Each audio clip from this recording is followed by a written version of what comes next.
To the team news we go, and we start with the Spanish, who were victorious in Belarus on Friday, and just one change for Vicente Del Bosque from that side. It's the return of Andres Iniesta. Yeah, of course, very important in midfield. A shame for Santi Cazorla, who's been playing so well for Spain. Of course, his club team as well in England. But other than that, the main story is at the back here. No Puyol, no Gerard Piqué that are still injured. Of course, says Fabregas, number 10, the false number 9, or number 10 in this case, is preferred to the likes of Torres and Soldado on the bench.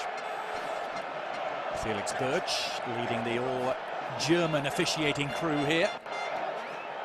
So Vicente Del Bosque continuing with the strikerless formation that first developed at Euro 2012. For France, though, there's a more attacking look about the team than the one that lost so limply in Donetsk 4 months ago. Yeah, let's just see if they can get enough of the ball. I think the midfield is the key position for me. There's so many players in there, the French, that are injured. Rio Menvilla, Abu Diaby's injured, and Yann Villa as well. So Gonalons, Matuidi, Kabaibi, the midfield three. But there's the threat, the counter-attacking threat of Jeremy Menez, Karim Benzema and Frank Ribery. Really warm embrace as well between Vicente Del Bosque and Didier Deschamps. Two men who know all about winning major titles. Del Bosque, of course, has done it as a coach. Deschamps, more known for winning titles as a player so far, but trying to guide France in the right direction. He's introduced a more pragmatic and physical approach to the French since he took over from Laurent Blanc. Blanc dismissed after that exit the hands of Spain last June. There is Didier Deschamps, man who earned his stripes as a player with Marseille and Juventus, Chelsea, and actually finished up in Spain with Valencia. And away we go at the home of Atletico Madrid. This is the other stadium, the other big stadium at least, in the city of Madrid, the home of Atletico. And the Spanish national team's fairly infrequent visitors over the years here to the stadium on the banks of the Manzanares River. La Roja, the red against Les Bleus, the Blues of France, although they're wearing white, of course, tonight. And France going from left to right. Both teams perfect in qualification so far, 2 wins out of 2. The French weren't in qualifying action this past Friday, and in fact, Robbie went down to a very disappointing defeat at home to Japan in Paris. Yeah, not the best preparation, is it, going into a big game like this? But this is the main event of this particular match day for them. Their best team that they can put out is out there right now, and this is going to be the pattern of the match. Spain possessing the ball all the time, trying to get in behind.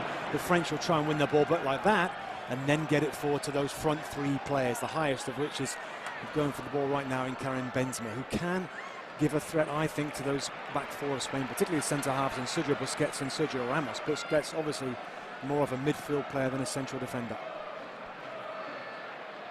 You might remember, those of you who watched Euro 2012 with us, that Spain's victory in that quarter-final was actually their first in a competitive game against France. Here's Fabregas trying to reprise his role from that tournament as that false number 9, so to speak. David Silva, he was in such splendid form throughout that tournament, wasn't he, with 2 goals and 3 assists. And now Iniesta working his way back to fitness too. Can't keep his footing this time.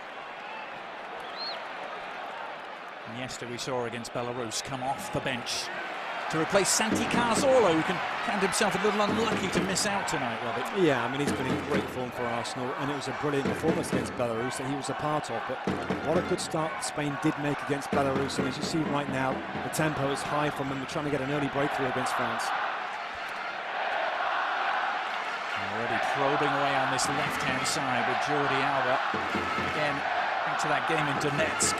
France actually played 2 right-backs in that game, didn't they, with Réveillère and Debuchy. It was a lineup that raised everyone's eyebrows. Yeah, and then, of course, the ironic thing was that the goal from Spain came down their side with the ball getting in behind and Xavi Alonso scoring a header. So it didn't work that particular night, but Deschamps' a different manager, different ideas. The midfield 3's picked Matuidi, Cabaye and Gonalons. They can work hard. They're defensive style midfield players. So that's where the key battle, of course, is going to be against Spain.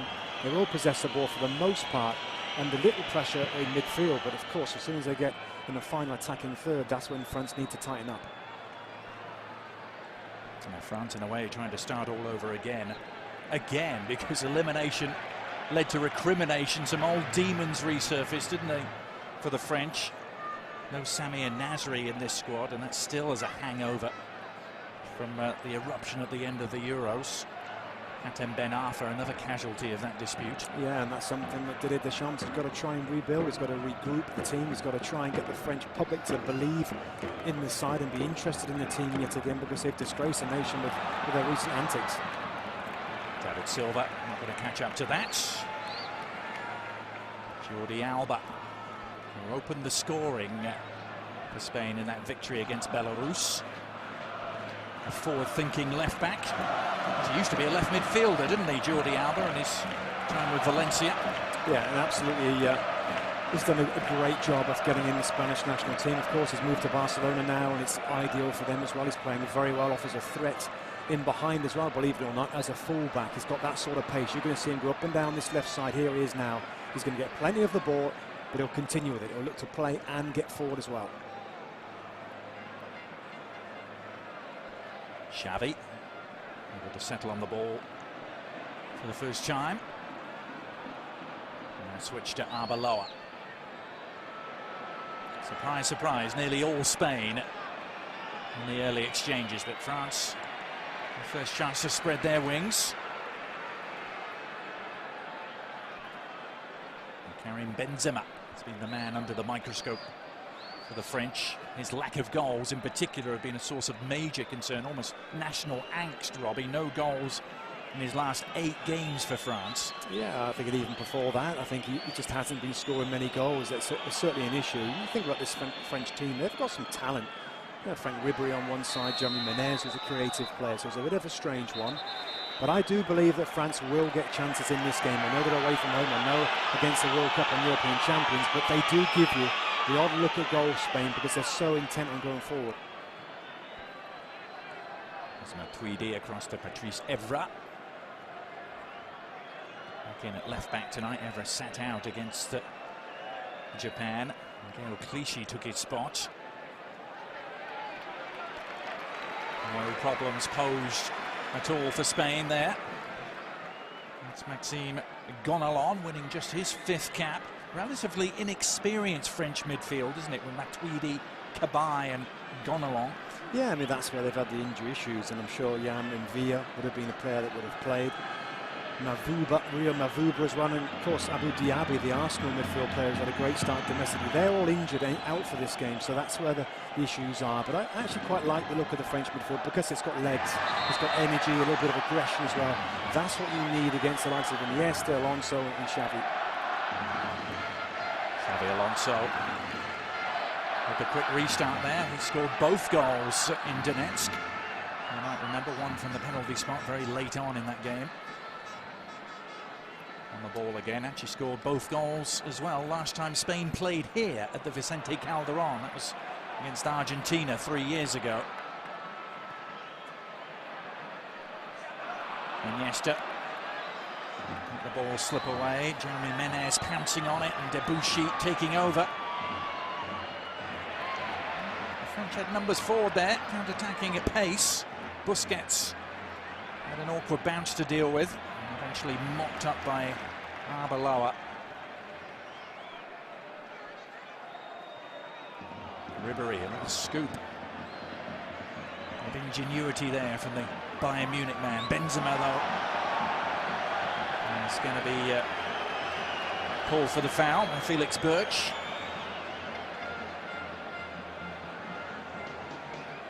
Listen to a lot of French commentators, Robbie. They call Benzema the most talented player in their squad, but also the most indifferent. It's not a great combination, is it? No, it's not. And you know, of course, we've seen him play so many times at Real Madrid, and you often see a brilliant centre forward, strong, very good finisher. Technique is good, but then you see him playing games where he drifts out of it. You know, what is and who is the real Karim Benzema? And that's what's frustrating, I think, for his national team manager and the fans of France, because they don't get to see the best of Benzema enough. Will the real Karim Benzema please stand up? Seems to be the message. Only 15 goals in over 50 appearances for his country. Focus at the other end for now, cleared by Cabaye.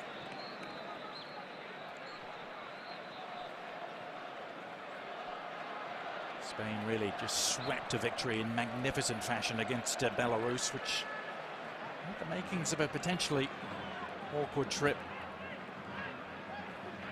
Never in any doubt, was it? They got the early breakthrough from Jordi Alba and a hat-trick from Pedro.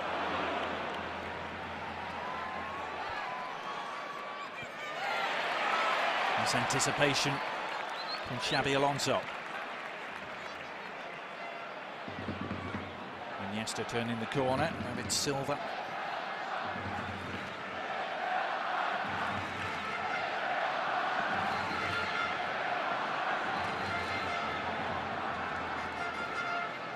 There's going to be a stoppage here. Player in a little bit of trouble is David Silva. Yeah, this doesn't look good. He's noticed him indicating to the bench, and he's just posturing as if he's got to come off. There's something wrong. He's pulled something. Hamstring possibly. He's just trying to stretch it out there to see if it's maybe just a twinge or whether he has actually torn the muscle. Very worrying for, of course, Vicente Del Bosque here, the Spanish coach. And of course, Roberto Mancini as well, Man City boss of David Silva. Well, the player the Manchester City fans delight in calling Merlin. I'm sure they will be hoping the Spanish medical team can work some magic of their own. He has specialised at European Championships so far, David Silva, in terms of his national team career. His breakthrough in Austria and Switzerland in 2008. A standout performance this past summer, but the World Cup in South Africa a little bit disappointing for Silva.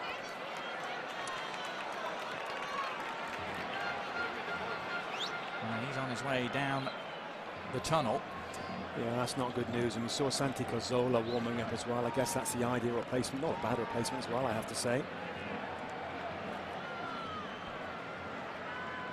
Cazorla, who's just been in simply sparkling form for Arsenal. As he's saying, not a bad option to have up his sleeve for Vicente Del Bosque, and he's got a few of those. Yeah, I mean, it's just incredible amount of midfield talent right now in Spain. Juan Mata, who's doing so well for Chelsea, hasn't even got in this squad. That's how good the midfield players are at Spain. Cesc Fabregas, the midfield man that's in the team as a striker right now. Again, can play in midfield as well. So a little bit of a shift around. Andres Iniesta, I think, will go into midfield and Cazorla play on the wide. Or, of course, they could interchange that as well. That's very much part of the way that Spain play. They have a back four and a midfield protector, I guess, in Xavi Alonso. The rest of the guys go where they want. Menez going in the right direction, but unfortunately for him, without the ball. Well, the statistics show that Spain have actually scored more goals without a recognised striker in the last year than they have with one. There you go. That's interesting, isn't it? A lot of people, pundits in the game, can't understand why Spain don't play with a striker, and they've got some good ones to select from. But it's just the unique style that they play. They almost take it in turns to be the player to run in behind or to be in the central area. Of course, Cesc Fabregas will be the guy for the most part, but don't be surprised if Iniesta, Pedro in particular, maybe Santi Cazorla, when he comes on, will make that run as well. It's Alba making the run here, Jordi Alba. A little off kilter, the return pass was Cesc Fabregas. You can see Santi Cazorla wearing 20, preparing himself for duty.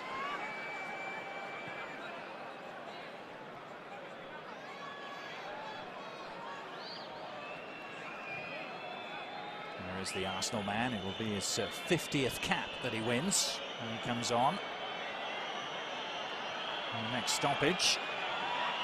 Well, this is promising for France. Evra had wriggled free and inside too. Patrice Evra making inroads into the box. But Ben was deemed to have left a foot in. And that will end what was briefly, at least, some promising moments for France. Well, there was some good work from Patrice Evra, the left back there, just a little bit high, wasn't he, on that challenge there? The referee was all over that, saw that coming. So Santi Cazorla now on in place of the ailing David Silva. And as always, when Spain makes changes in midfield, it's not exactly much of a drop-off in quality. Yeah, Santi Cazorla. brilliant footballer, there's no question about it. The same mould of all the other midfield players, small, super technical, great vision, and above all, superior football intelligence. That's what the Spanish players have, the ability to make the right decision at the right time, when to pass forward, when to dribble, when to go back, when to shoot, when to cross. Cazorla down the line for Iniesta. He turns on the jets. Iniesta, not the best clearance, only as far as Xavi. Won't quite break Spain's way. They press on regardless. Jordi Alba. France at full stretch and happy to concede the corner.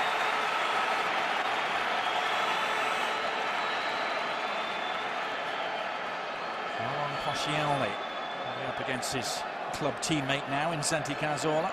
Two Arsenal men.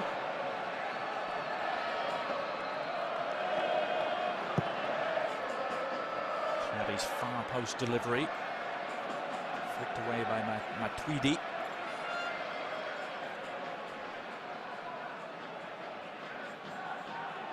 Spain 0, France 0.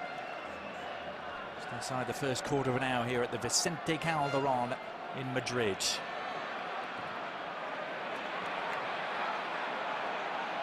Santi Cazorla. Allowed space inside the penalty area, but the shot posed no threat for Hugo Lloris, the new Spurs goalkeeper. Of course, he's been battling it out, hasn't he, with Brad Friedel. And Lloris has played the last couple of games for Andre Villas-Boas. 2 clean sheets as well against Lazio and Aston Villa. Yeah, that's what I guess he'll want. Get in the side, have a couple of good games, then he'll probably stay in. Brad Friedel's been a tremendous goalkeeper and a servant to Spurs, but I guess when you spend a lot of money on a new goalkeeper, at some point he's going to get in the team and stay in. Well, a lot of people scratching their heads at that move, weren't they, by Spurs to pick up Hugo Lloris, but they've been after him a long time. They actually tried to get him all the way back in 2008. Originally wanted him to replace Paul Robinson. 2 goalkeepers with the nickname Saint facing each other tonight. Saint Lloris and Saint Iker Casillas, who's barely been involved so far, as you might expect for Spain. Debuchy has been. He upends Santi Cazorla.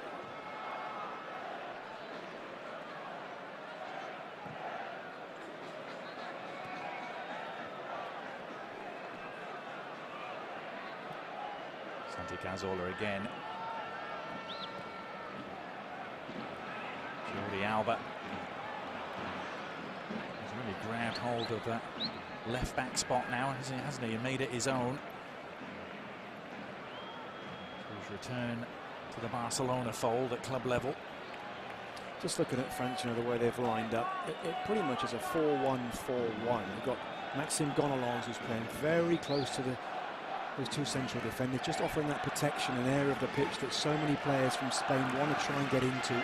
And then got Matuidi and Cabaye, Menez and Ribery almost forming a normal midfield 4. And of course, Karim Benzema up front, so it's got to remain compact, just trying to close off all the little avenues, the seams.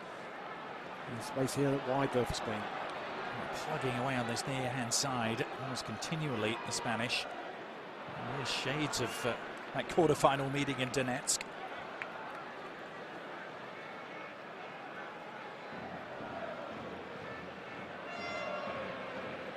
Jordi Alba. Santi Cazorla. And across to meet him at speed was Gonalons. He snuffed out the danger. It might be that France think, well, okay, you're not going to come through the middle, but we will give you the space on the flanks. We can't mark everywhere, and we'd be happy enough to see the ball go wide, particularly to Arbeloa on the right-hand side, but also at times to Jordi Alba. Available substitutes for the French, just scrolling across the top of your screen. Olivier Giroud is available.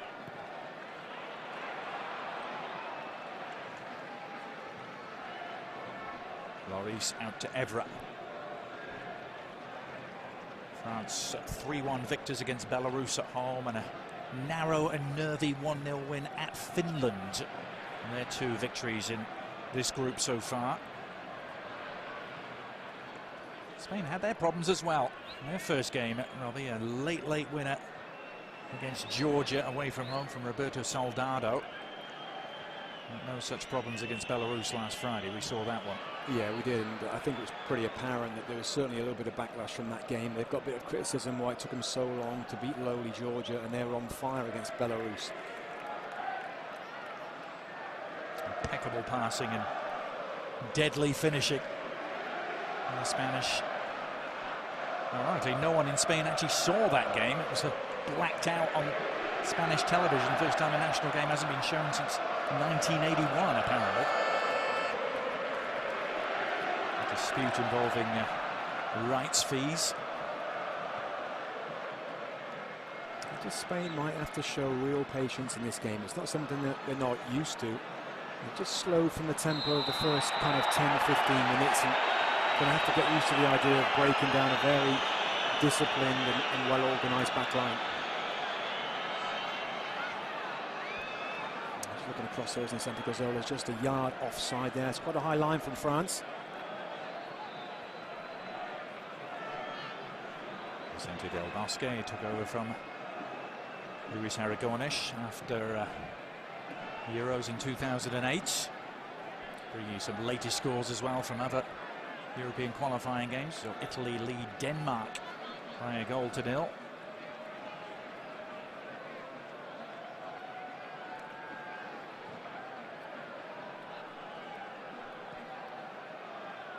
Cesc Fabregas.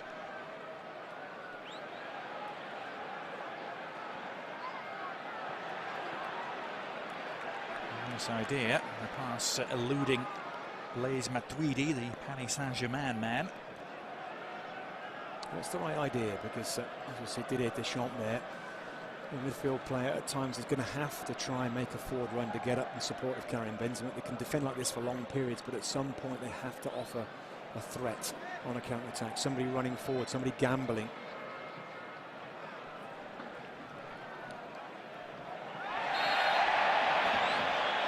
Jeremy Menez. Very easy decision, he made that for Felix Birch. Bowling over his man. We've reached the 20-minute mark. Spain never lack for patience, do they? On Koscielny. Rambunctious run from the Arsenal defender. Took a couple down with him. Sergio Ramos is going to come into a shot here. There he is. Look at that for a challenge. Sliding, wins the ball cleanly. Great tackle.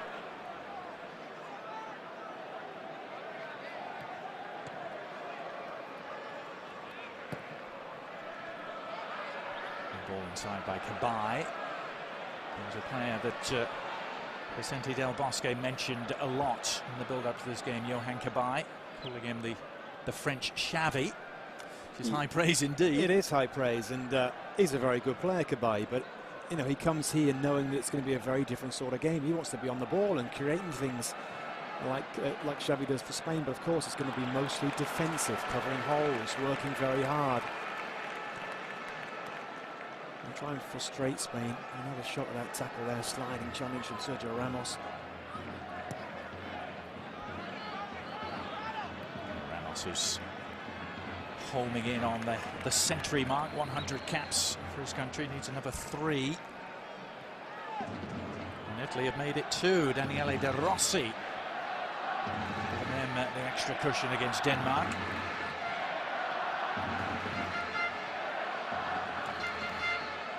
Good shot right now. You can see how many players are in the middle of the pitch there. Both fullbacks of Spain are going to be in space. Arbeloa, and here we are with Jordi Alba. Santi Cazorla. And a thundering challenge from Koscielny. It was a fair one, albeit at the expense of the corner. Felix Birch, the referee there, you see he's got a good view of that. He's only 10 yards away, and slide tackle is very much part of the game. Now Iniesta, well, he wriggled his way free with such ingenuity, and then there's a collector's item for you, completely whiffed. I think there was a smile on his face as well. European Player of the Year. Here we go. Have some of that. Actually quite reassuring for the rest of us, Robbie. Absolutely. Even Iniesta's human. Yeah.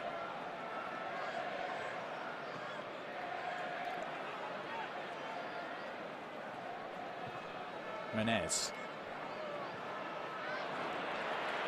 Every now and then they've threatened to launch bids down the left-hand side, have Didier Deschamps' team. Looking to get ever forward in support of Ribery.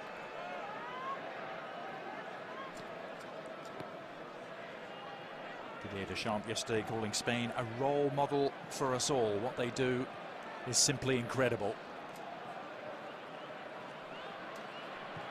There seem to be different messages for the French in terms of their prospects in this game. The French journalists and the media coming out with phrases like zero optimism, but Karim Benzema suggesting they could spring a surprise here.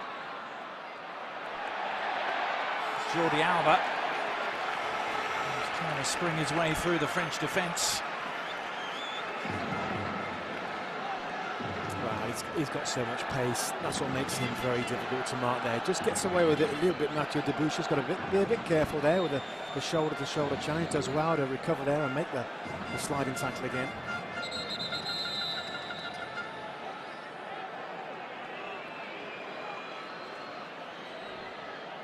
Koscielny against his former teammate Fabregas. Had a year together in North London. That proved to be Fabregas's last year with Arsenal. Xavi sent in the corner. Oh, Sergio Ramos off the post. It's still up for grabs, and second time does the trick. Well, he still had his head in his hands, having missed the first opportunity. No such mistake with the second, and Spain have their breakthrough.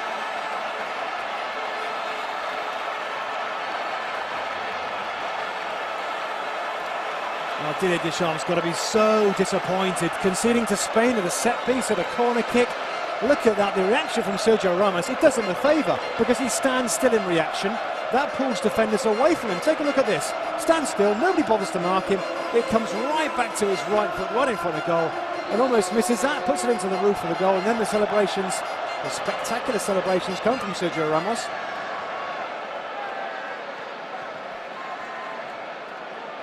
We'll give him a 9.8 for the celebration. It's his 7th international goal. And as you said, Robbie, one that will provoke a lot of unrest in the heart of the French defence. A, to leave him open for that length of time on the initial header, and then B, not to mark him on the follow-up. You can look through the Spain lineup. I'm sure Didier Deschamps done it many times. There's two players that can head the ball, Sergio Busquets and Sergio Ramos. Two players to mark at a set piece, and yet Sergio Ramos seems to have like 2 yards around him to make that first header.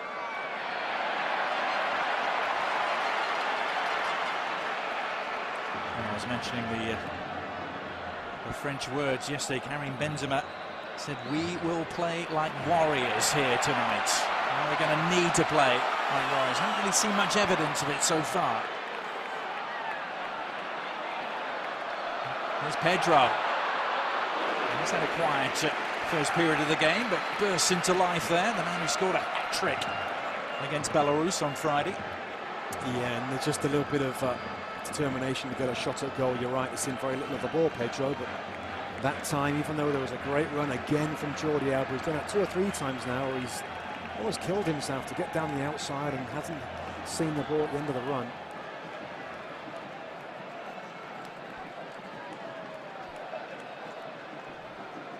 Now, that hat-trick by Pedro, incidentally, against Belarus was the first of his professional career.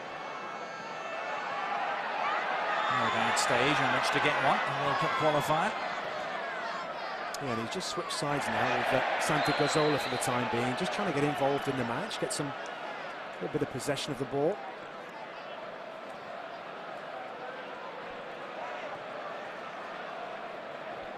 If you're just joining us on this significant day of World Cup qualifying action again, no Fernando Torres, no David Villa. Spain going without recognised striker once more, and it's a central defender who's got them in front, Sergio Ramos.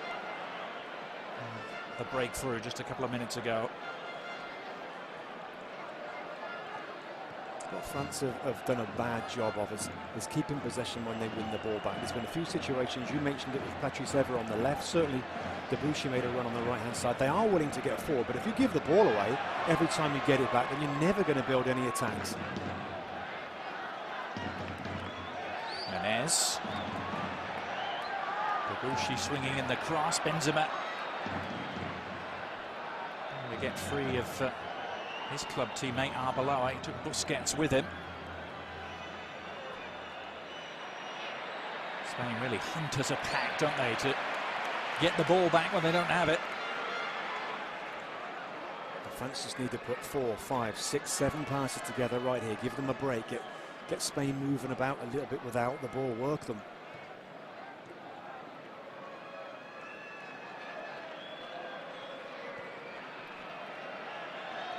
Gone along.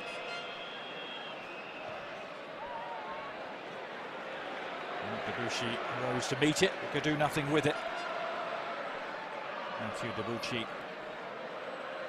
as Germany had a third against Sweden. And Mertesacker getting in on the act. 3 goals for Germany in a game that was always seen as being a tricky one against Zlatan Ibrahimovic in Sweden. No problem for the Germans. It's starting to look a little better for the Irish, isn't it, after their 6-1 mauling on Friday. Perhaps Germany really are that good.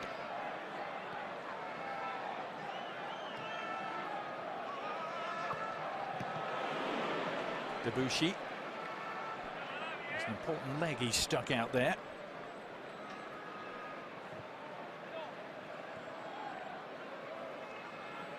France for a while seemed to be on the right track under Laurent Blanc, certainly leading into Euro 2012. A lot of people thought perhaps they were even dark horses when it came to the tournament. They were on a long unbeaten run under Blanc, stretched actually to 23 games.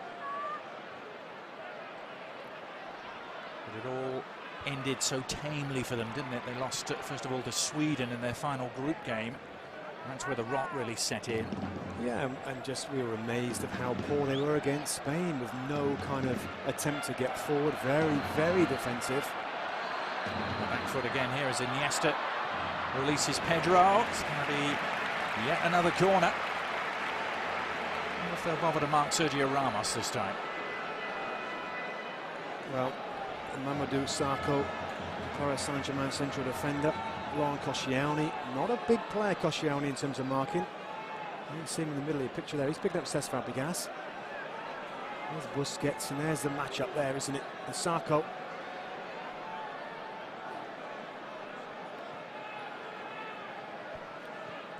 Spain work it short instead. Much better angle now for Xavi to work with.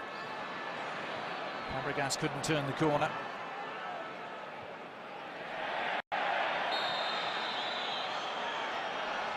Nothing is going France's way. It was Benzema and Arbeloa.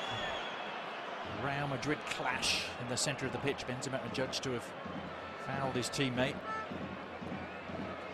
He really did anything wrong there, Robbie? I don't think so. There's a little bit of contact, but what do you expect when the ball's in between 2 players in the air? You're going to go for it. It seems to me that France, you know, they're so concentrated about their positions, and when you look at them, they look well organised, and for the most part, they haven't had a problem against Spain in this first 32 minutes now. But I sometimes think that teams forget to play. When they get the ball, they forget to express themselves and keep hold of it. They're just so focused on stopping Spain all the time.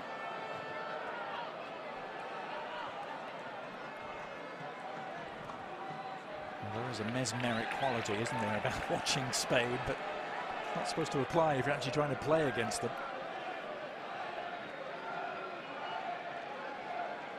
Now, the United States against Guatemala, the second part of our big double-header today on ESPN2. Coverage will start at 6:30 p.m. for our audience in the United States on ESPN2. That game being played at Livestrong Sporting Park in Kansas City. Ian Dark and Taylor Twellman will be with you. Full crew on site too. I hope you're enjoying the early stages of this one with us. Adrian Healy and Robbie Mustoe watching Spain and France meeting for the second time in less than 4 months. This is a different competition, and This is carrying Benzema on his way. Benzema's shot was goal bound until Casillas intervened. Real Madrid keeper stopping Real Madrid striker. Well, there he's in the inside left position carrying Benzema. That is a good effort, a really strong effort on his weaker side, his left foot. Casillas, looked like he was struggling there to keep that one out. It's going to give him and France encouragement. And they could certainly do with some. The first corner of the game, which Jeremy Menez takes. No pressure on the ball though, a free header out for Fabregas.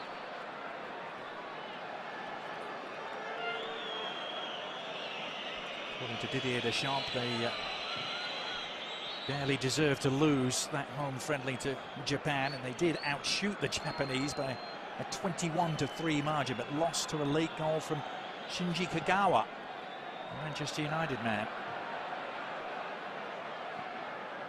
He's got to forget about that now and just try and find a way of getting back into this game. They're behind now, they've got to develop their game going forward.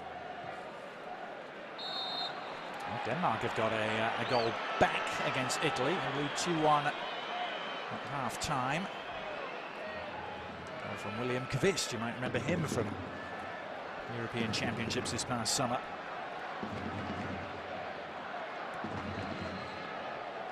Got to find a way of getting Frank Ribery into the game, Adrian. I think he's the best player for France, but hasn't seen anything of the ball on that left-hand side.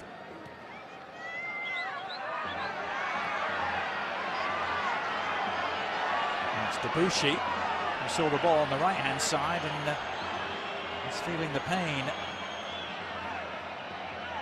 Got a knee in the small of the back there, Matthew Debuchy. He won his first cap less than a year ago. The Lille defender, who was very much thought to be in the shop window this past summer. People thought he might get a big offer from a much bigger European team. It actually didn't transpire. Still with Lille in his 8th year now. He's going to be okay, Adrian. Just got a little jar, didn't he, towards his lower back area there. Be amazed if he has to come out of the game because of that. And of course, Spain knocked the ball out, so they will receive it back again from France.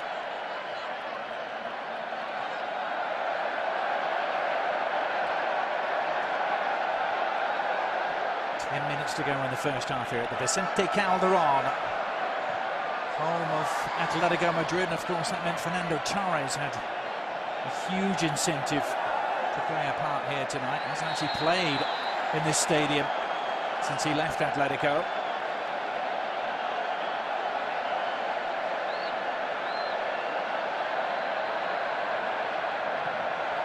Now Tweedy falling foul of the law here.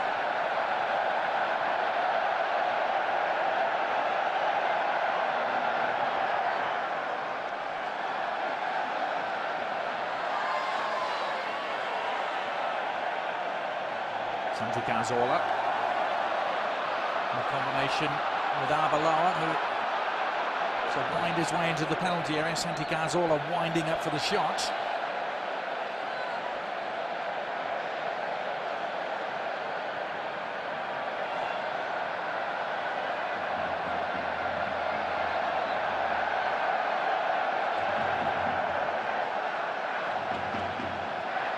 Pedro. Turning on the Jets, Pedro, and the layoff for Iniesta.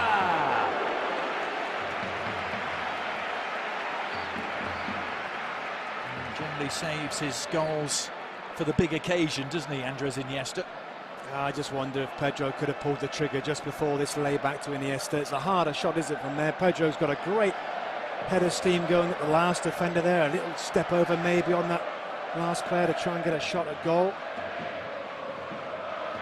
Where France are going to be better for me. Shows you can play a little bit, shows you've got good players in there that play at top European clubs. I haven't seen it so far. And you mentioned Ribery, here's a chance for him on the ball, but it doesn't last long. Benzema trying to make things happen, and does. The Spanish don't like the decision here, free kick conceded. It was Benzema who was upended.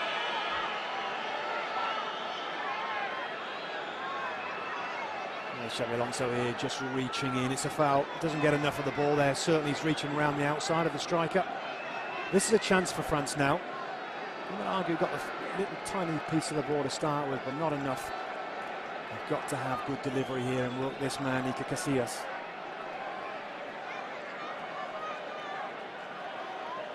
What does Didier Deschamps and his French side have up their sleeves? It's killed in beautifully, in fact, and bang across the face of goal and in. But is it going to be given offside? It is. Jeremy Menez, who was literally on the goal line. Well, it was a delicious ball across, wasn't it, Robbie, initially? But we'll come back to it because Spain have gone right down the other end and are threatening themselves. Pedro.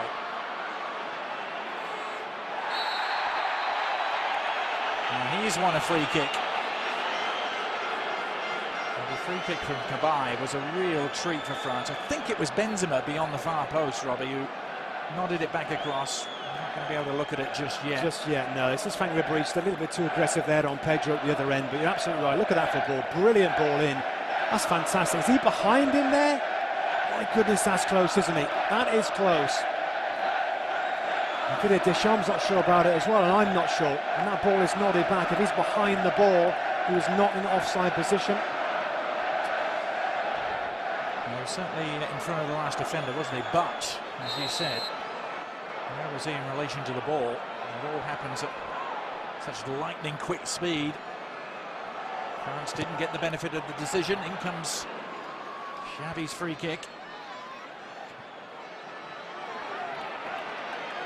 But again, perhaps just a glimmer of optimism there for the French, Robbie. I mean, it was a set piece, Adrian, and that's what they might have to live off. I mean, they had a decent bit of football. They get the set piece around 20 yards out there, 25 yards out, and a good ball into the centre. But I'm sure Didier Deschamps was still wanting to play better in general play and create their own chances.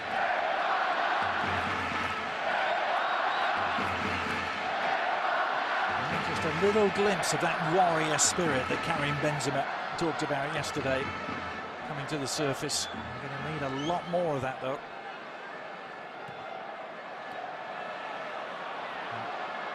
Always plenty to worry about at the other end too, with Pedro and Santi Cazorla. Pedro's inch-perfect ball finds Arbeloa.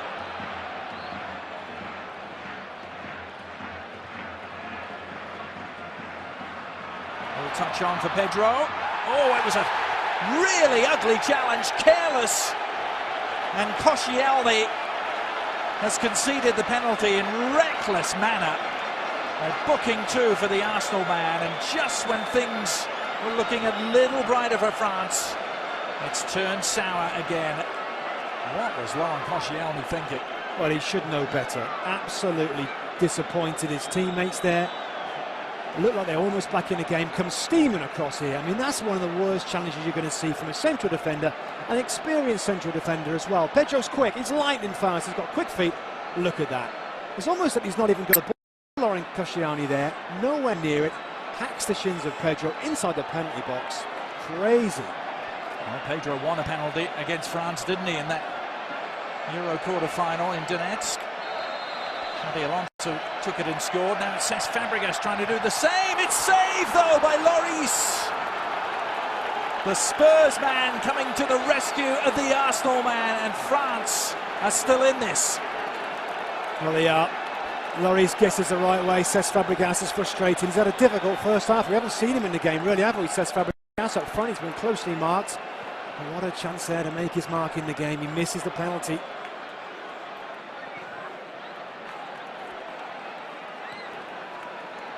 Interesting that Fabregas is the man to step up and take this.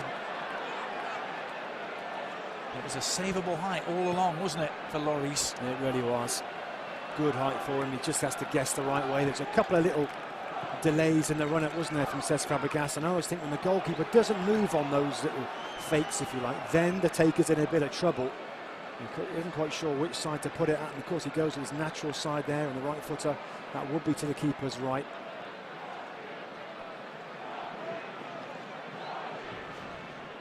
Well, the outrageous swings of fortune in the game.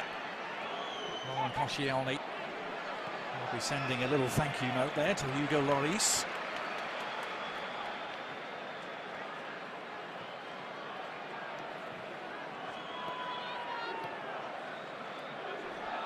Couple of minutes to go in the first half that has certainly far exceeded what we saw in Donetsk less than 4 months ago. Spain looking to increase their recent dominance over France. They've won 4 of the last 5 meetings.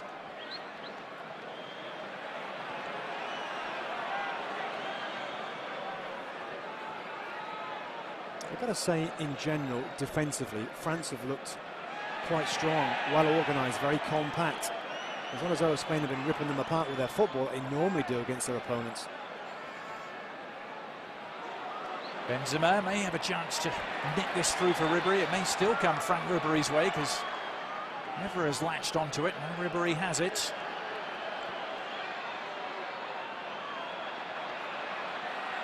And given away in a rather careless manner by Frank Ribery. Now all of a sudden it's a long way back for the retreating French troops. And Spain look to pounce with Pedro. Xavi, Pedro, brilliant! First shot save, Fabregas with the follow-up. And Hugo Lloris is earning his nickname Saint Lloris at the moment. Well, there was a great ball through, and this is it.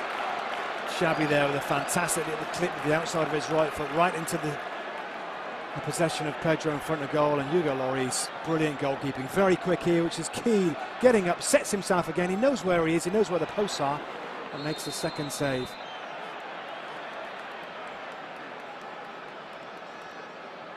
Sergio Ramos penalised from the resulting corner.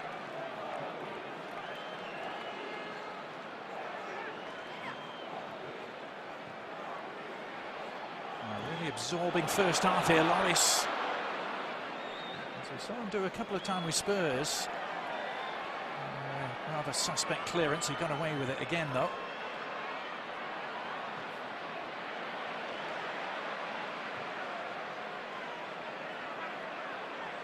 Iniesta.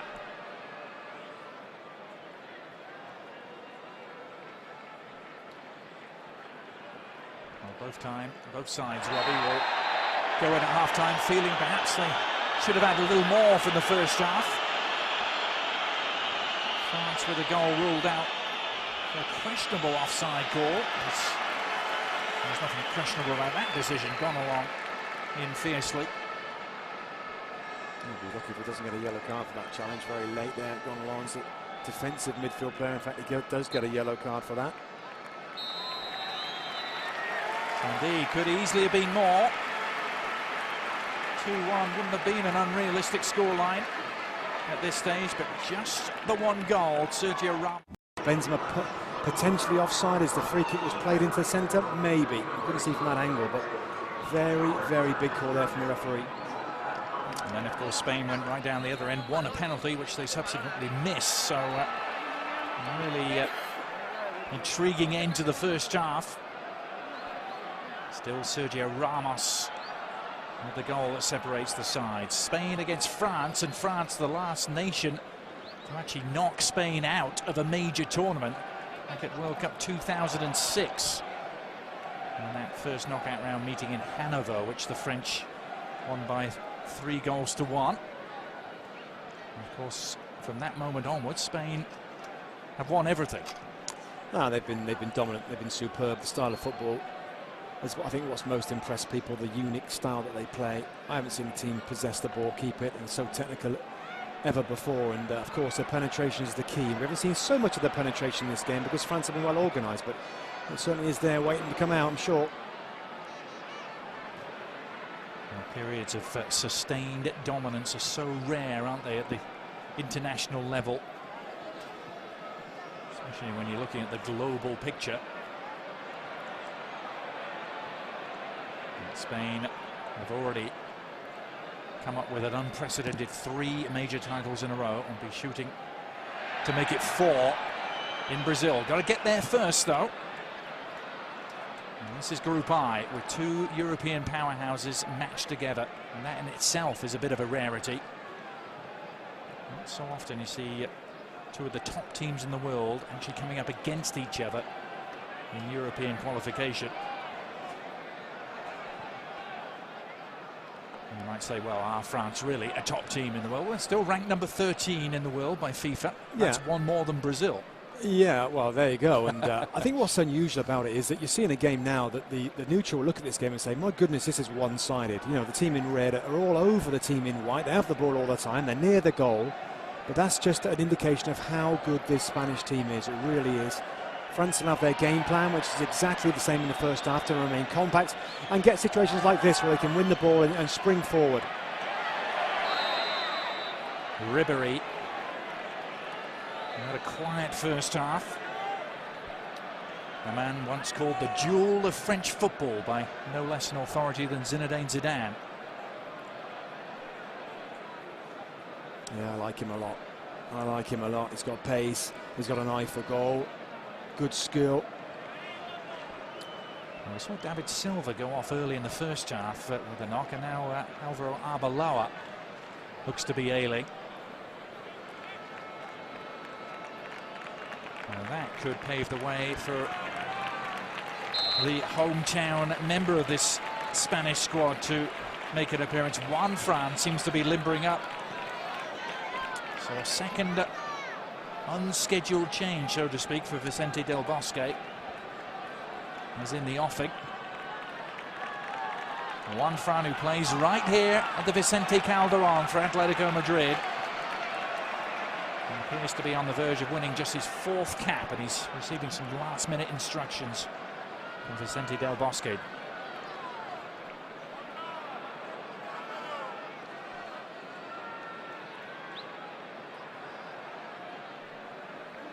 Debuchy hemmed in.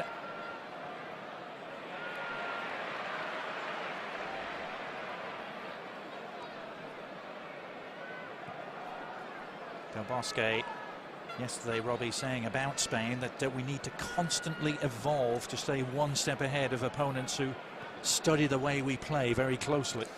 I 100% agree, and you know, everybody's going to watch this team. They're going to study them, they're going to watch video on them, they're going to see where the strengths are, how they can potentially stop them.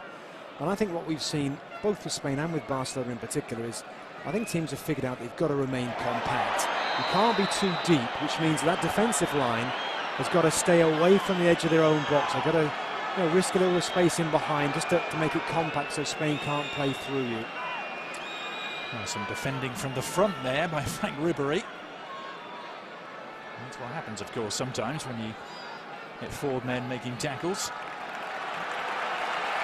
He's 6 of one, half a dozen the other here, although it was, I guess, a slightly high foot from Ribery. Yeah, but you're right. I mean, they both had their feet up going for the ball. It's a bouncing ball. What are you meant to do? I mean, you've got to challenge for your feet for that.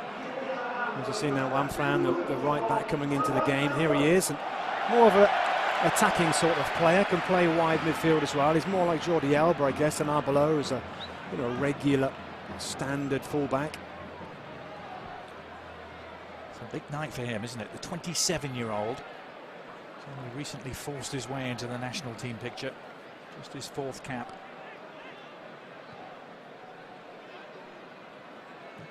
Of course, the crowd wondering whether they're going to see one of their all-time heroes at all tonight.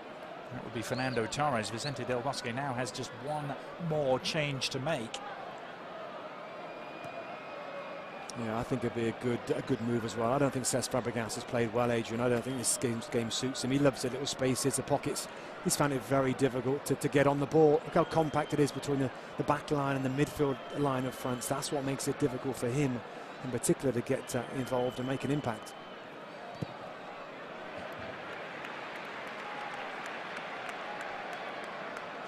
Pedro chipping away at Debuchy there. To Jordi Alba. A spin move from him doesn't quite come off.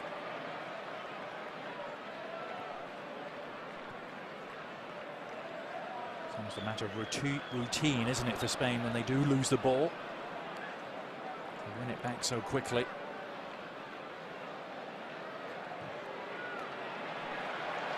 Juan Fran. rise in the air of expectancy in the local crowd. Juan Fran matching those expectations with a surging run. And now Ribery, let's try and exploit the gap left behind him.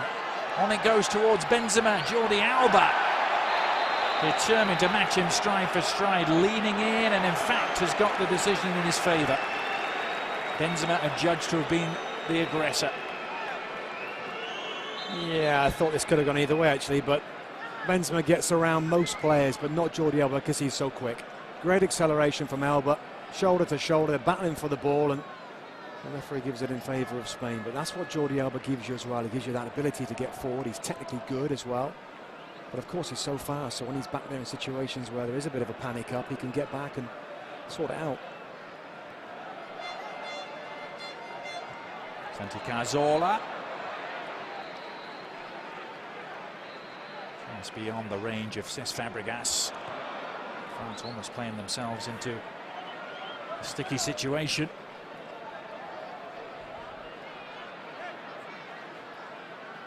Xavi.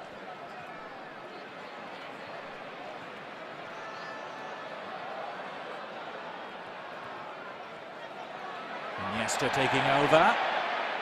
Determined to stay on his feet. Could easily have gone down there.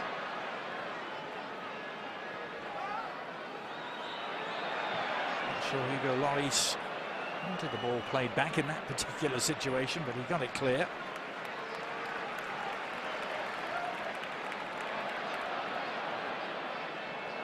Not much relief though, not much respite from the constant pressure and prodding and probing that Spain always provide. Yeah, but they're having to go wide, Adrian, that's the key. They want to go inside. Right now they want to go through the middle. There you go, got it that time.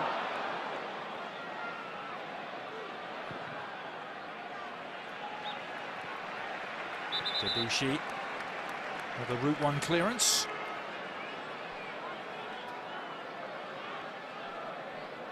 It's an amazing record that Spain have put together, particularly when you look at qualifying campaigns. They've actually won their last 24 qualifiers for both the World Cup and the European Championships. That's not unbeaten, that's 24 straight victories, Robert. Yeah, it's unbelievable, it really is. It just shows you the attacking flair that they have and the way that they manage to find a way to score goals, and that's what's so key about it. They don't keep ball just for keeping it safe, they penetrate, they look to penetrate all the time.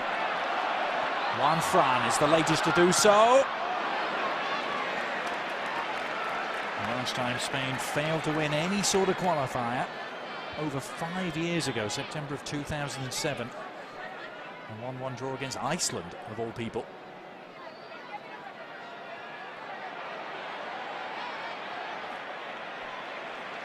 If you're wondering the last time they were beaten, you have to go back even further, October of 2006, when they lost to Sweden. It's the measure of the task facing the French here tonight.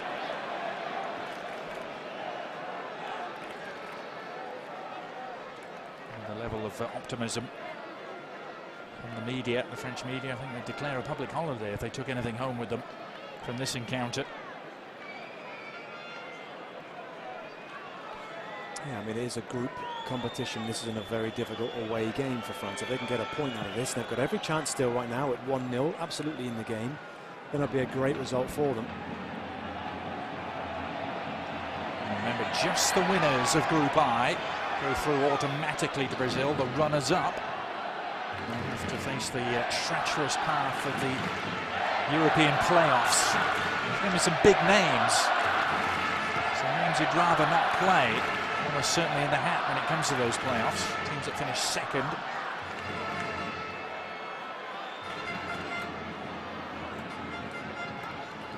Here's Karim Benzema.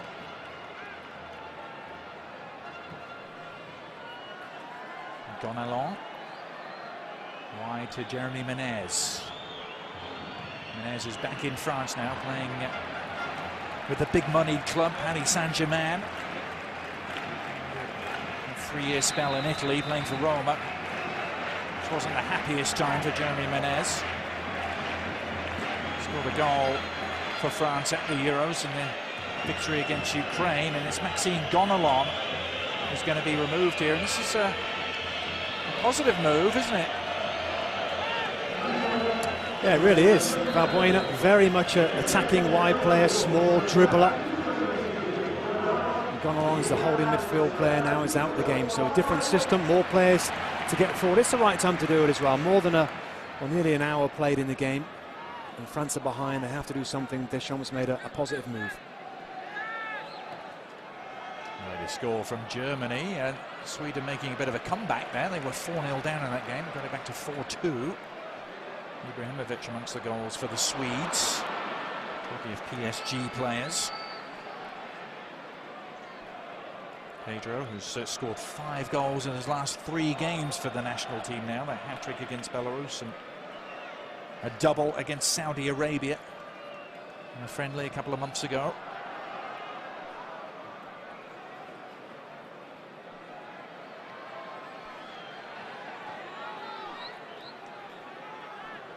Evra to Ribery, back to Patrice Evra. Ribery! Oh, it opened up for him and he rippled it into the side netting. His first serious look at goal. Well, that's good work initially from Patrice Evra here. Forced nicely for Frank Ribery there, and he just takes an early shot. Gets great power on this. Not much of a backlift here. There's not much space to it. Is there a little deflection as well? I think as that shot comes in there, it's very close, isn't it? Spain escape any further damage from the corner. Casillas trying to launch a counter-attack.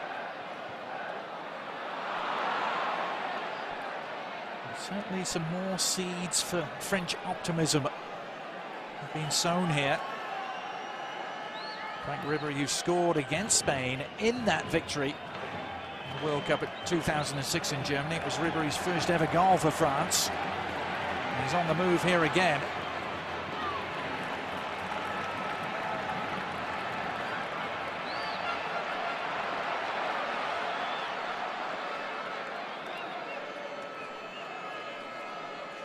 Well, Mathieu Valbuena is playing just in behind Karim Benzema, so he's kind of a withdrawn striker. Mené still on the right hand side and Ribery on the left, but it's certainly obviously more of an attacking move there. He is number 8. Now Valbuena be ready to counter-attack when they win the ball back. Jordi Alba skipping around the back delightfully, and Fabregas! Well, Mamadou Sakho, a really stalwart piece of defensive work there. Sakho managed to deny Fabregas, and now Benzema is on the move. Or rather Ribery, Benzema in support. Ribery has found Benzema.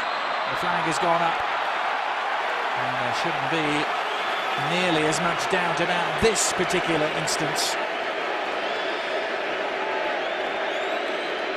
Well, this is better, isn't it? France having a go. Love to see it. Having an attack at Spain, put him on the back foot. Might mean they're a little bit more susceptible to concede a goal. More space now in midfield with Gonalon's gone from that area. Might see a little bit more of Cesc Fabregas, Iniesta, Cazorla. But for the most part, you have to say, particularly in the second half, been fairly quiet.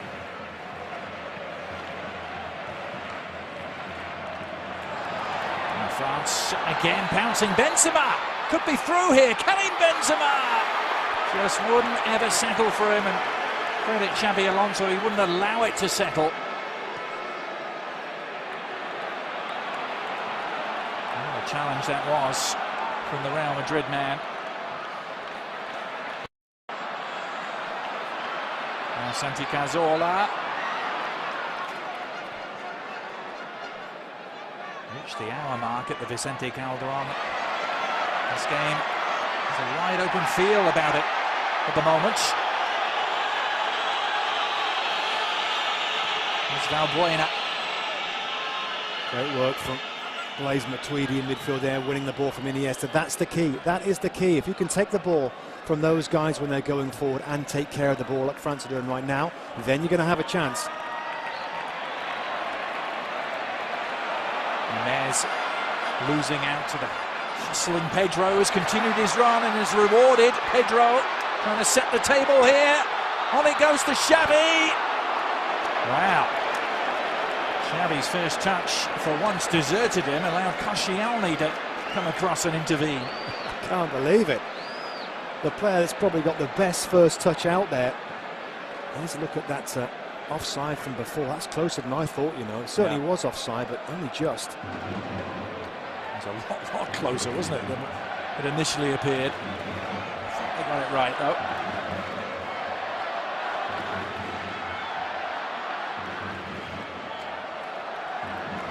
What a completely different dynamic to this game than the one we saw in Donetsk in that Euro quarter-final.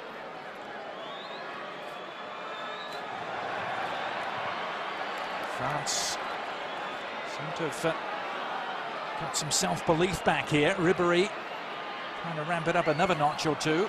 It's a slack pass from him gave Valbuena no chance.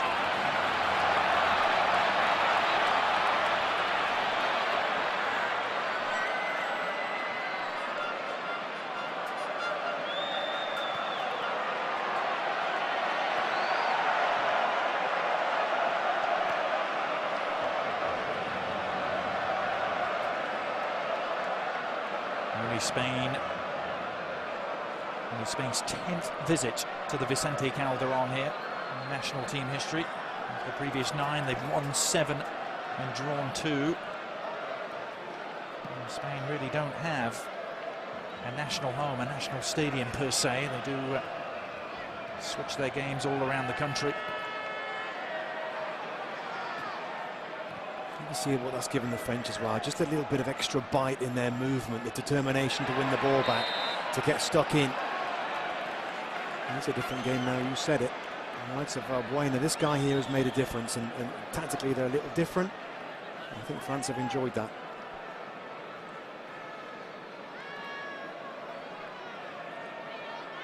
Shocking scoreline coming in for the Portuguese, who trail at home to Northern Ireland. A goal to nil. Remember, Portugal lost in Russia on Friday. Here's Jordi Alba. Another jet-heeled adventure from Jordi Alba, but no end product this time.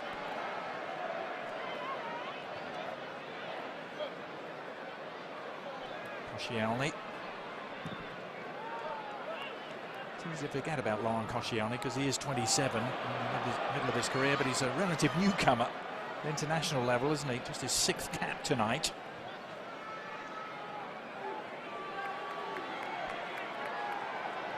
Valbuena, the current Marseille man with the former Marseille man on the ball now in Frank Ribery. Driving to the byline, what a great cross that was. Benzema couldn't take advantage, he might still, he's teed it up for Cabaye.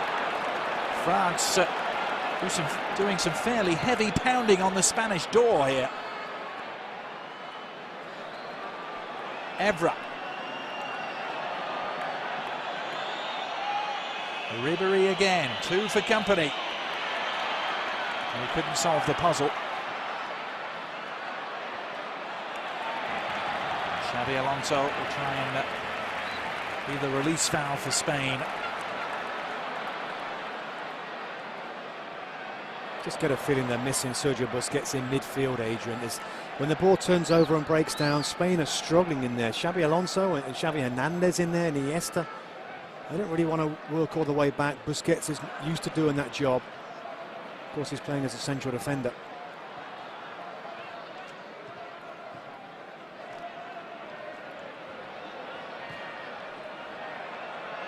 Still Spain 1, France 0 here in Madrid. 20 minutes into the second half.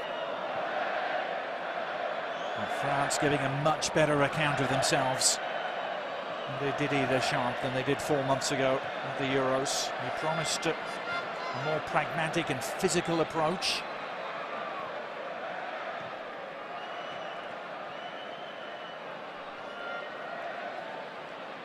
Also said rather cryptically before the game that it's not always the team that dominates. Try to nip in Lloris though with some quick thinking.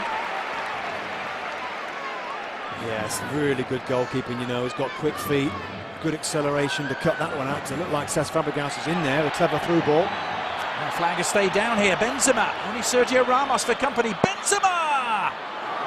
Well, Menez was ghosting in late, too late. Great defending. Look where Sergio Ramos is showing Karim Benzema. He knows all about him, obviously. He wants him on his left foot. You're not coming inside. You're not coming inside.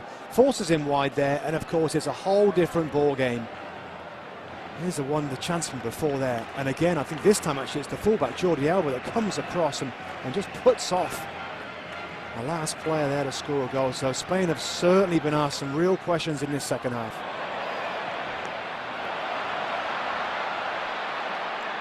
It's one of the better displays I can remember being put in against the Spanish team in recent times. What France have done here in the second half. There's a little nutmeg through the legs there. That's what I thought Cesc Fabregas going to be in here, but the goalkeeper very quick. Off his line, he sees it, slides in, and he makes a comfortable save.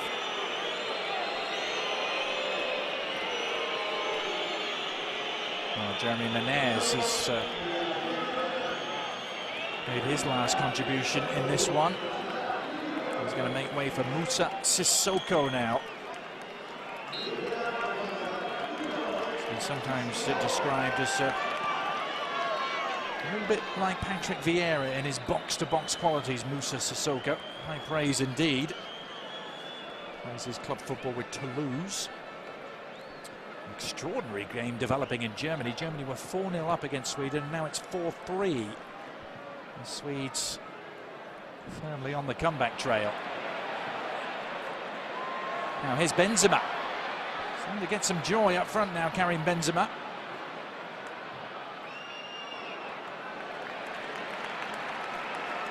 Used to playing on this ground, of course. He comes here across the city with Real Madrid.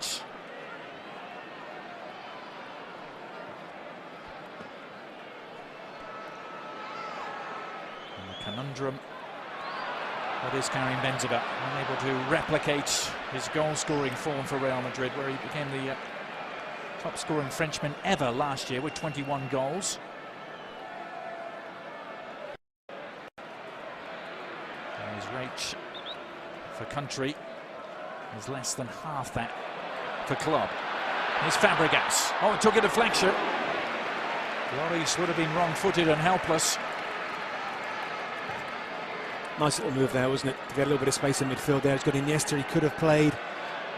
And again, the big defender, Mamadou Sakho's had a fine game at the heart of the defence there, alongside Koscielny, who's, of course, had that nightmare challenge in the first half.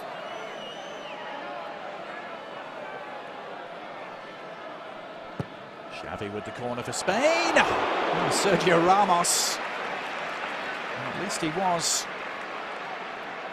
at least somewhat marked by Sakho. Still won the header in towering fashion, didn't he? Yeah, he just kind of got free with the bodies there. Just got a little bit of a run on the defending player there, but the ball's a little high for him, can't control it.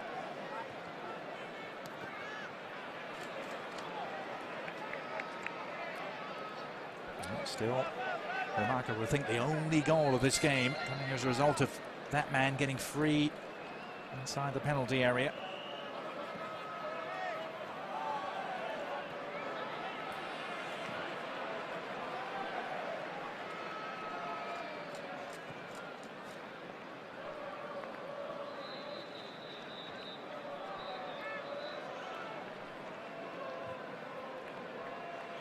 Xavi, delicately done for Pedro.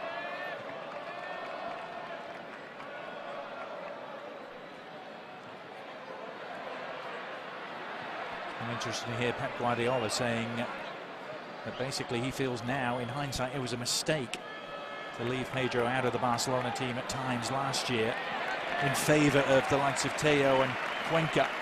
Yeah, I was surprised at it. I thought that, you know, maybe it's something that we didn't know. It wasn't looking good in training. His form was off, and Pedro had a really disappointing year last year. But of course now he's keen to make amends, and as we see there, a player that's very, very popular in this stadium, Fernando Torres. And it makes sense for him to get a run out as well. I think Fabregas has struggled really in this game to do that effective forward.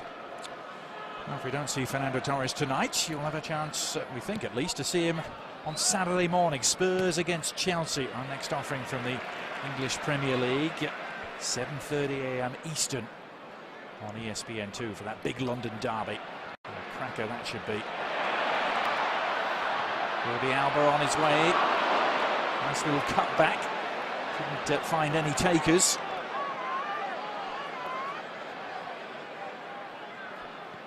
And it remains delicately poised, this one. That's clever between Ribery and Valbuena.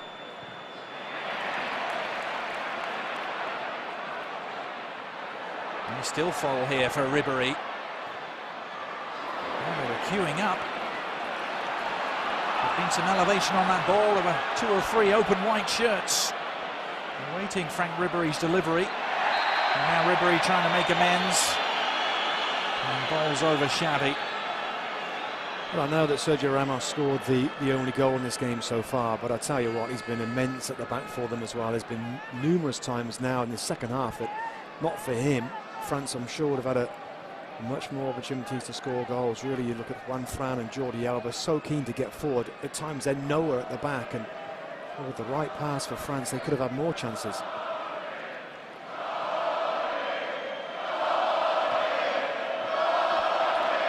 Sissoko was lurking there to pick that off, and in a flash releases Benzema.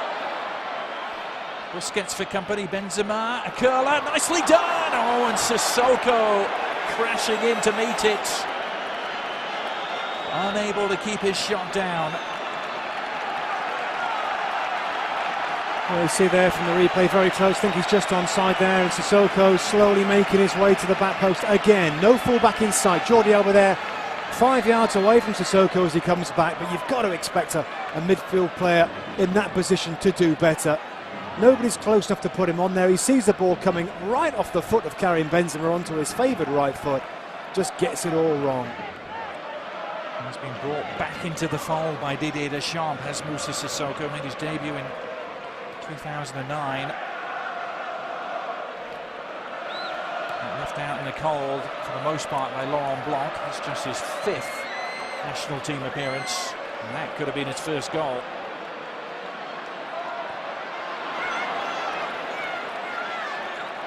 Pedro has been bottled up by Debuchy for the most part in the second half.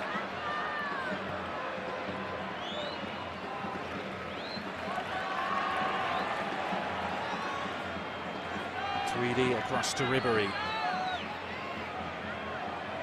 Now Valbuena. Ribery.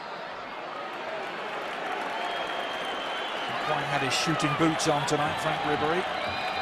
Those that say that he should score more for his country as well. He's only got 11 goals in 68 appearances.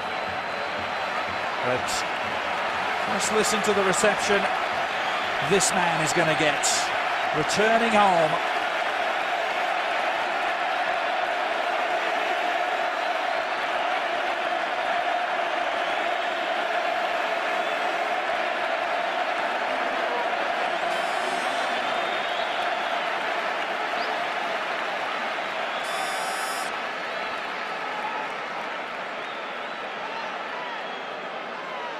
A little bit of doubt at the moment as to who he's actually going to replace him.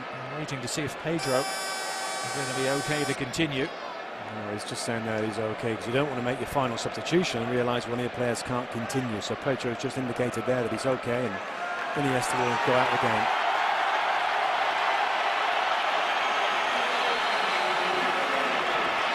For the first time since June of 2007, Fernando Torres steps onto the pitch here at the Vicente Calderon. The man who captained the club team here, Atletico Madrid, at the age of 19. Scored 52 goals in this stadium. And that's 7th all time. He's had the chance to come back here in the intervening years, but missed all of those opportunities, twice with Liverpool and once with the national team, all through injury.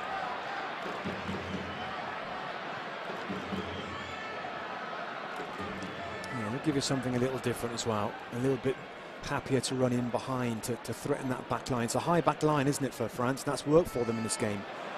And Torres has got that little bit of sharpness and the cleverness just to maybe show to feet and spin in behind. And of course, the midfield players of Spain will be able to pick out those runs.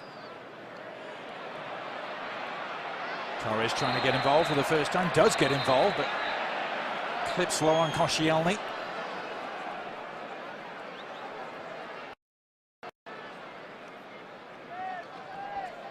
This is cap number 101 for Fernando Torres. At the age of 28, 31 goals for his country.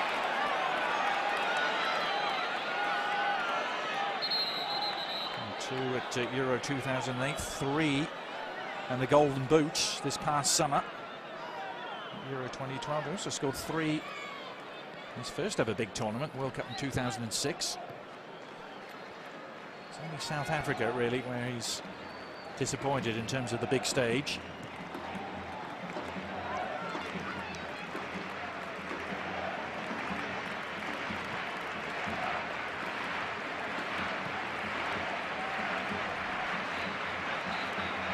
Spain a long way from putting the points to bed here in Madrid. France have come out with a resolute and proactive display in this second half. I think for the most part as well, Adrian, in the first half it was the same style, and Spain just found it difficult to work that many chances. It wasn't, I mean, I think Pedro had a great chance in the first half. Other than that, I mean, this second half, Spain, I don't think they've really had a decent attempt. Oh, Torres close to barging his way through there.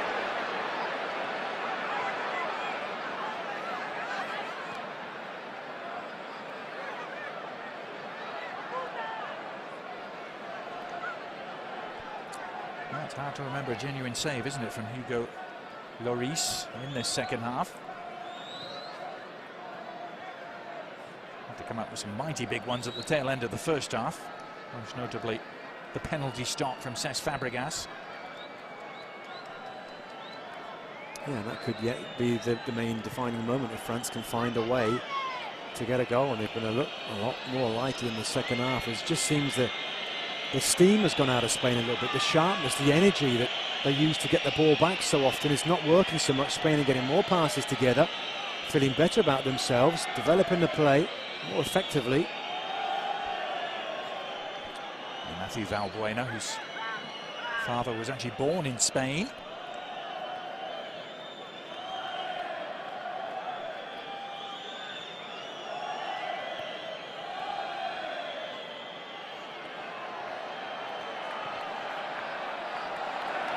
Torres, on it goes. Promise here, Santi Cazorla. On to Jordi Alba.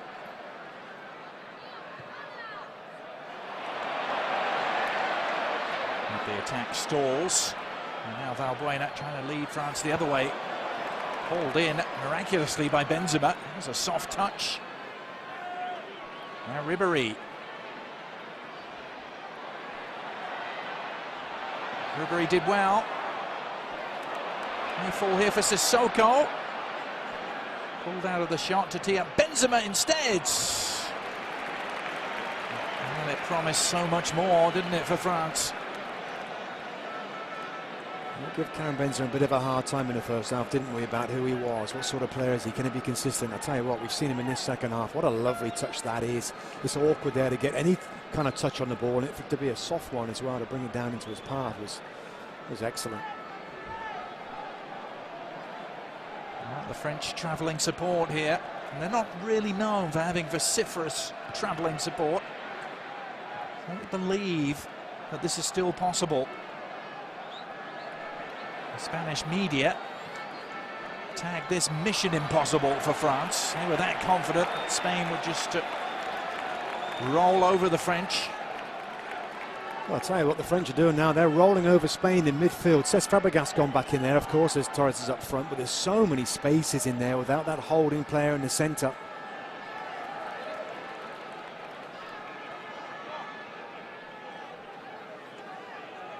Well, astonishingly, Sweden have come from 4-0 down to get a 4-4 draw against Germany.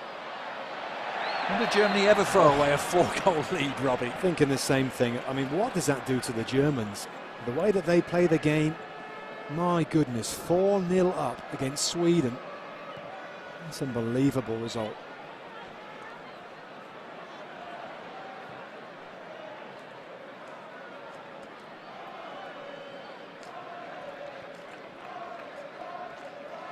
The United States against Guatemala to come later on for those of you watching in the United States. double header of World Cup qualifying, if you will, on ESPN2. USA needing just a point to secure their passage through to the hexagonal. Guatemala likewise. A point here would be oh so precious for the French if they could engineer one in the final 10 minutes. I'll tell you what this does, though. It shows everybody is watching, that Spain are human, that you can get to them, that they're not going to dominate all games for all periods of time. That they do have weaknesses. In midfield at times they're silky and they're super technical, but they're, you know, when things aren't going well, they're not that strong and durable.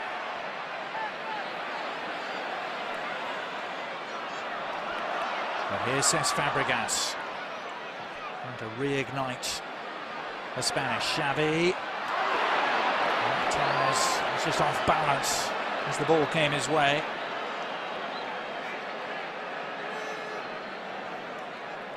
Torres, who played in that game in 2006 where Spain went out to France, and in fact if you look at the team from that day, Casillas, Ramos, Fabregas, Xavi, Alonso, Villa and Torres all played a part in that 3-1 defeat to a French team who was very different. It was almost signalling a changing of the generations, if you will. France team were at the end of their period of dominance. And Spain, who hadn't even started theirs. Santi Cazorla there making the challenge, just lashing the ball out the play is an indication of how this guy's team has struggled in this second half. Xabi Alonso's had to do so much work defensively to try and protect the back four. Here he is again trying to stop Ribery. Oh, Ribery sneaking in again. Busquets though making his way out of a jam. This long unbeaten streak of Iker Casillas continues. It's 728 minutes since he last conceded a goal coming into the game. So he's going to be up over 800 now.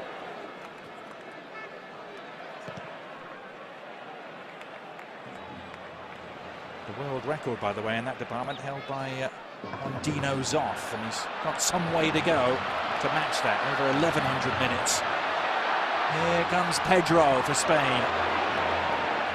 In the end, a straightforward clearance from Mamadou Sakho. And all good work from Sissoko, who's been an influence since his appearance. Benzema and Ribery again.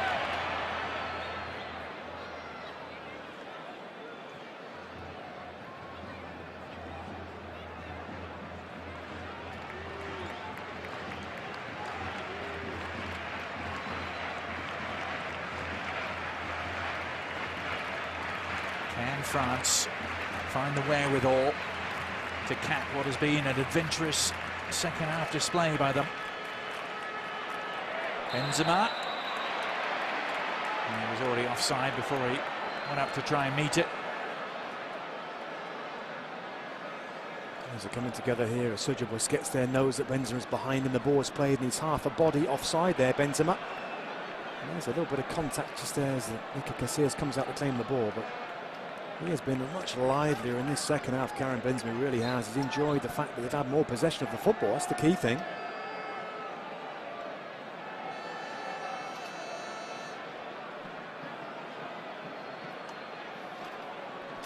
They'll be desperate just to run this off and play a part in the final 5 minutes plus stoppage time.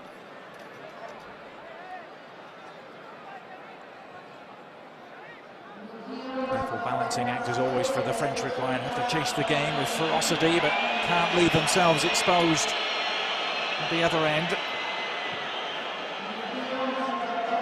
Particularly not against this team. I think they've got the balance just about right, really. You're right, you can't just go gung-ho against Spain, but they've certainly had more of an attacking intent. The system is set up that they can get forward a little bit easier.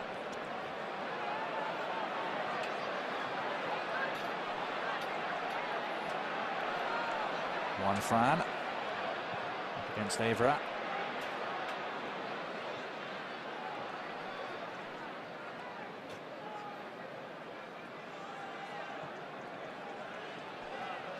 Fabregas. Xavi back to Fabregas. Torres.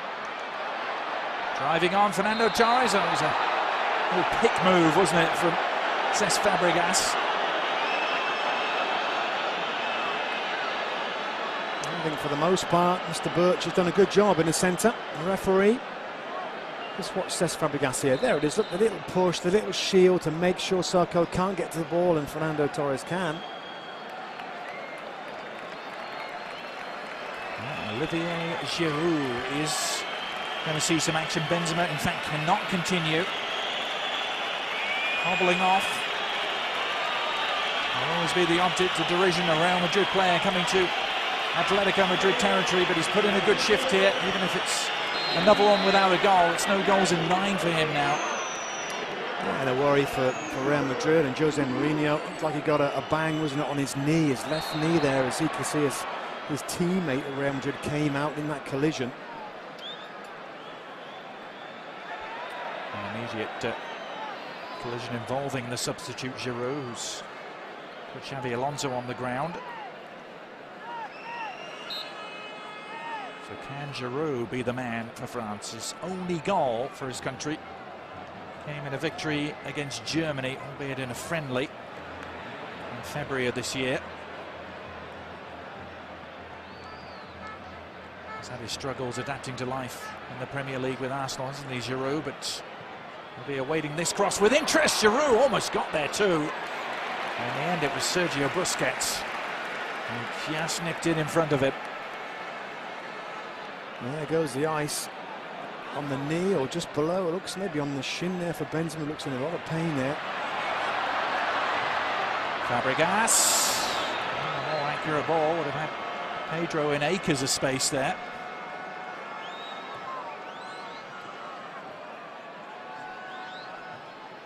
Sissoko.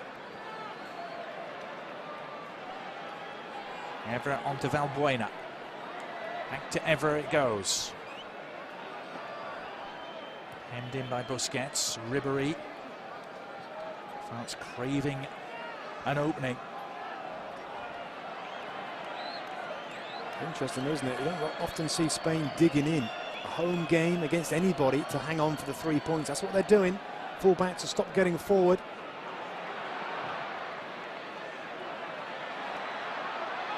Torres. Now jumping Sacco.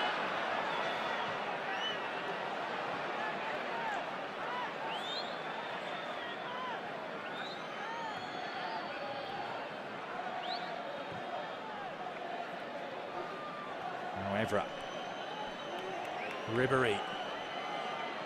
It's 4 for company. Ribery! Oh, and he tried his luck at the near post.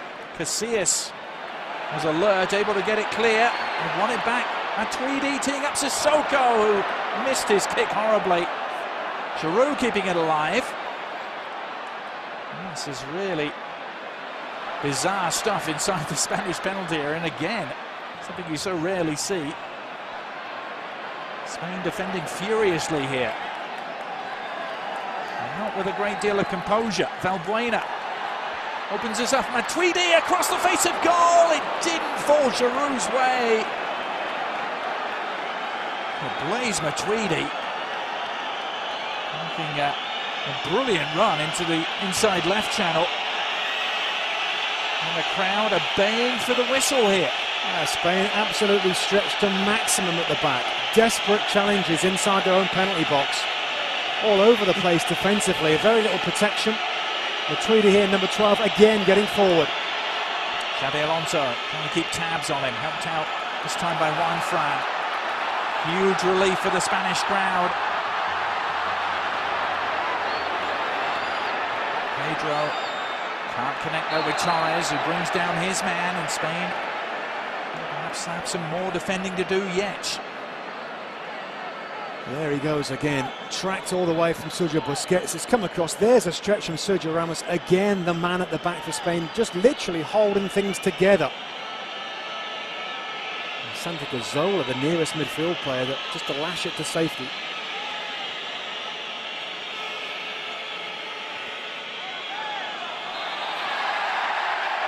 Handball is the verdict. Ribery getting the decision he wanted. And Felix Birch handing out the yellow card. Juan kicking the ball away. Defending France taking the free kick immediately. And it may actually do them a favour, a chance to get all the heavy weaponry forward now. And Valbuena produced the right sort of delivery. Up goes Koscielny, and again. Who else? Sergio Ramos just belting it clear. And the chase is on here. Santi Cazorla. From a long way back, didn't he, to make up the ground there on Matuidi. I was surprised. A little pace there we saw from Santi Cazorla. Getting across the ground very quickly there. Didier Deschamps, who captained France to World Cup victory and a European Championship victory around the turn of the century. May not be leaving with any points here, but France will be proud of the way they played in this second half. Looks like it's going to come to nothing for them. 3 minutes of stoppage time have nearly elapsed, and Spain have a corner.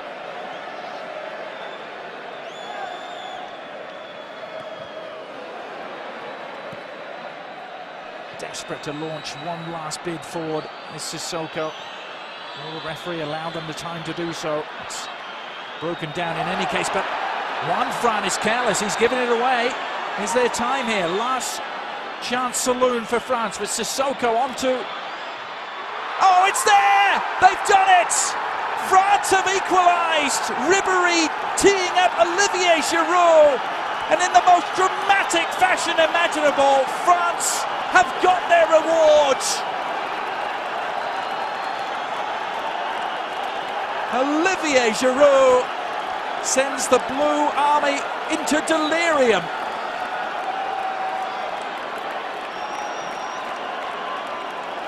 Well, it's very, very late, but you could sense it might just happen. France have been so impressive in the second half, have been so close on many occasions. The last-ditch tackle, Sergio Ramos stopping them. It was an awful giveaway from Juan Fran. But again, look who produces at the end here. Franck Ribery puts the ball into the centre. The substitute, Olivier Giroud, much maligned in England because he hasn't scored goals for Arsenal, is in the right place at the right time, and it's a composed header, you know.